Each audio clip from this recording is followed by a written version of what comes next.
Do you know how a young king, barely 30 years old, faced the greatest empire the world had ever seen and changed history forever?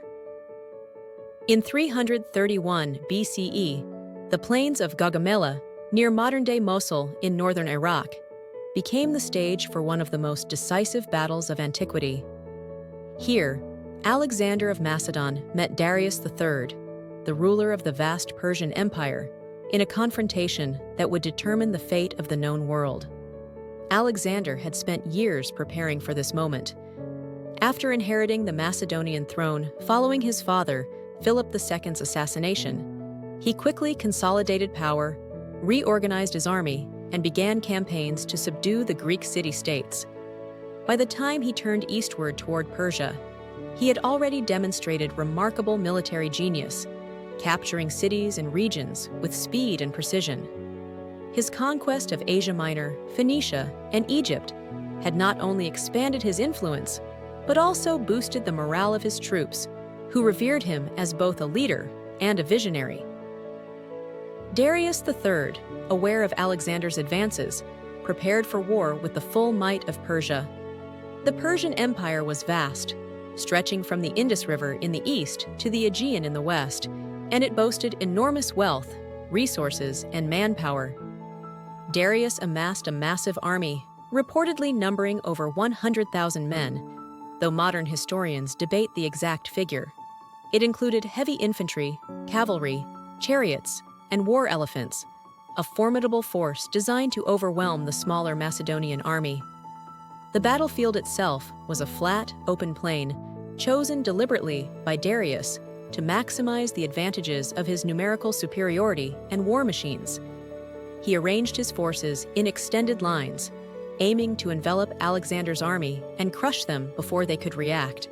The Persian cavalry, positioned on the wings, was intended to outflank the Macedonians, while chariots with scythe blades would charge headlong at the phalanx, breaking their lines with sheer force.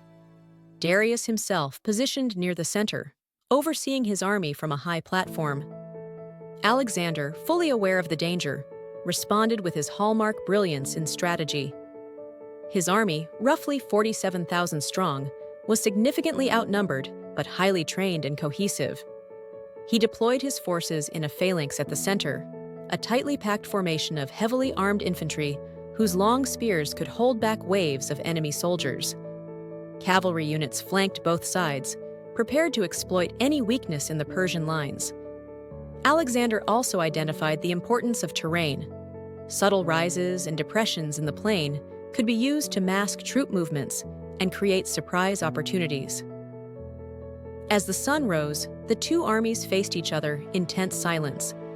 The Macedonians, disciplined and alert, waited for the signal to advance. The Persian army, vast and imposing, began their initial movements, sending war chariots and cavalry to probe the Greek lines. The first clash was a test of tactics.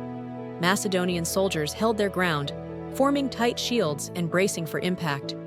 Chariots, unable to penetrate the spear wall, were forced to retreat, some overturned, others neutralized by wedges and obstacles placed by Alexander's engineers.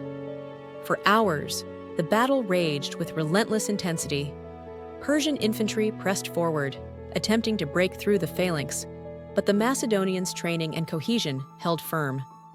On the flanks, cavalry skirmishes erupted, with small units testing the enemy lines, probing for weaknesses. Alexander moved constantly among his troops, inspiring them, observing the enemy, and making rapid tactical adjustments. Darius attempted to use his superior numbers to encircle Alexander's forces. His cavalry pushed aggressively, seeking gaps in the Macedonian formations.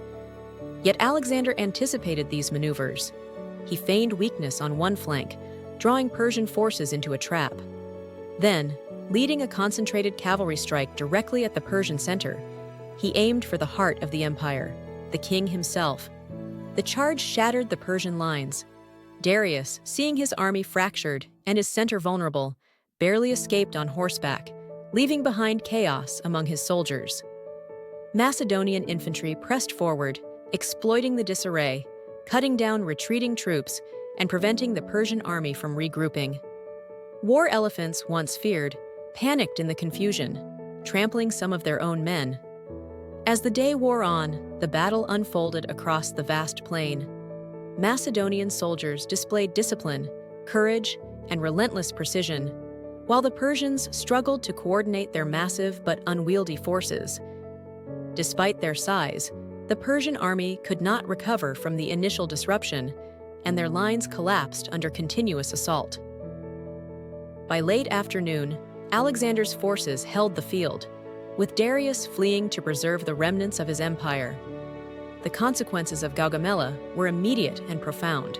With the Persian army defeated, Alexander marched unopposed through Babylon, Susa, and eventually Persepolis, capturing the heart of the Persian Empire.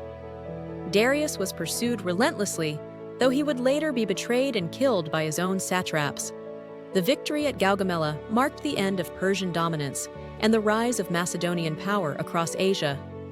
But beyond conquest, the battle demonstrated Alexander's genius, how a smaller, disciplined, and strategically astute force could overcome overwhelming numbers.